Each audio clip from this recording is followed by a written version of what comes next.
जय हिंद दोस्तों, वंदे मातरम। अरविंद केजरीवाल जो कि अभी अभी कोरोना से पीड़ित हो गए हैं, उनके ऊपर कई सारे आरोप लग रहे हैं कि कोरोना के लक्षण होने के बावजूद वो दिल्ली में तो सबको बोलते रहे कि मास्क पहनो, रोको टोको, लेकिन दूसरे राज्यों में वो खुद ऐसे घूमते रहे। हो सकता है कोरोना की कई सारी चीज़ें भी उन्होंने करी हों।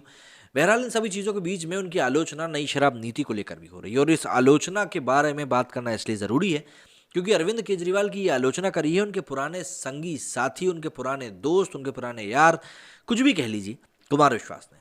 और जब कुमार विश्वास किसी बात को लेकर कुछ कहते हैं तो उसको सुनना और देखना, समझना बहुत ज़रूरी हो जाता है, क्योंकि जिस तरीके से, जिस लहजे से वो सामने वाले की मखमल से पिटाई करते हैं, वो काफ़ी काबिल तारीफ रहती है। दिल्ली में नई आबकारी नीति लागू हो चुकी है। इस नई नीति के तहत दिल्ली में शराब पीने वालों की उम्र 25 से अब 21 कर दी गई। दिल्ली सरकार अपनी इस नीति के लिए विपक्ष के साथ ही अपने कई पुराने साथियों का भी विरोध झेल रहा है। एक और जहां 3 जनवरी को नई आबकारी नीति के खिलाफ पूरी दिल्ली में भाजपा ने चक्का जाम किया, वहीं पूर्व आम आदमी पार्टी नेता व कवि कुमार विश्वास ने भी दिल्ली सरकार को आड़े हाथों लिया। कुमार विश्वास ने ट्वीट करते हुए लिखा कि पीने वालों की उम्र 21 से 18 करने और 1000 नए ठेके खुलवाने की नीति लागू करने की सिफारिश लेकर 2016 में दिल्ली शराब माफिया दारू जमाखोर विधायक के साथ मेरे पास आया था। मैंने दुत्कार कर भगाया था और दोनों नेताओं को चिताया था।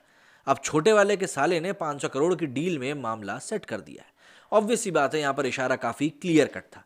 विश्वास के ट्वीट पर आप विधायक नरेश बाल्यान ने भी उन्हें जवाब दिया, जिसमें उन्होंने लिखा कि लगता है आज सुबह गलत पदार्थ का सेवन कर लिया है। 2021 तक दिल्ली में शराब पीने की आयु 25 साल थी।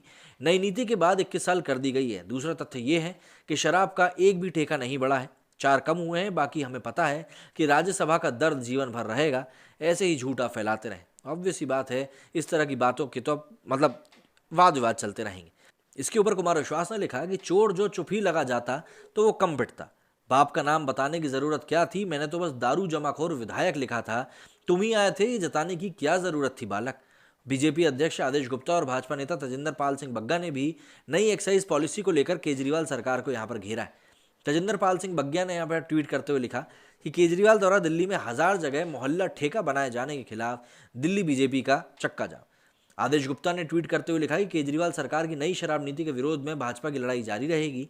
हम दिल्ली को शराब की नगरी नहीं बनने देंगे। एक दूसरे ट्वीट में उन्होंने लिखा कि उप मुख्यमंत्री को ये नहीं पता कि दिल्ली के मुख्यमंत्री क्या बोलते हैं। अरविंद केजरीवाल ने अपनी पुस्तक स्वराज में लिखा था कि शराब का एक ठेका खोलने पर नेताओं और अफसरों की जेब भरी जाती है। दिल्ली में हजारों की संख्या में ठेके खोले गए हैं। जो आपकी सरकार नीति में कितनी घूस खाई है, ये सवाल सीधे तौर पर खड़ा होता है। बता दें कि दिल्ली में बुधवार 5 जनवरी से शराब की बिक्री पूरी तरह निजी हाथों में चली जाएगी। नई आबकारी नीति के तहत राजधानी को 32 जोन में बांटकर 849 लाइसेंस आवंटित किए गए। इसके तहत प्रत्येक जोन में 26-27 दुकानें बुधवार संचालित होंगी। हर इलाके में आसानी से शराब उपलब्ध हो, इसके लिए दिल्ली के 272 वार्ड को जोन में विभाजित किया गया है। एक जोन में 8 से 9 वार्ड शामिल हैं और हर वार्ड में अनिवार्य तौर पर 3 से 4 दुकानें खुलेंगी। अब आबकारी विभाग की तरफ से कहा गया है कि सभी दुकानों को खोलने की तैयारी है। लाइसेंस हासिल करने वाली फर्मों ने पूरी तैयारी कर ली है। वहीं दूसरी ओर नई नीति लागू होने के साथ ही शराब 8 से 9% महंगी होने का भी अनुमान है, और शराब ऐसी चीज़ है कि मुझे नहीं लगता कि इसके महंगे होने के ऊपर भी कोई ज़्यादा बवाल करेगा। हालांकि कुमार विश्वास ने इसको लेकर जो बात कही और जिस प्रकार की उनकी थोड़ी सी नोकझोंक देखने के लिए मिली, वो बताती है कि कहीं ना कहीं कुछ ना कुछ गड़बड़ घोटाला तो ज़रूर है। लेकिन बात वही आ जाती है कि आखिर इन बातों को लेकर बोलेगा कौन। दिल्ली सरकार को जो करना था वो कर ही चुके हैं। अरविंद केजरीवाल घर में आइसोलेशन में हैं, तो ऑब्वियस सी बात है, चीज़ें अब वो घर से ही कंट्रोल करेंगे। लेकिन शराब की इस प्रकार से एकदम अवेलेबिलिटी को बढ़ा देना कहीं ना कहीं सवाल ज़रूर खड़े करता है कि हम जिस नशीले पदार्थों से हम दूर जाना चाहते हैं, कि सरकार के लिए वो कमाई का इतना बड़ा जरिया बन चुके हैं कि उनको लेकर हम कोई बड़ा कदम भी नहीं उठा सकते। ये ज़रूर एक सवाल पूछने वाला है। मेरे स्टूडियो में फिलहाल इतना ही। जय हिंद, जय भारत।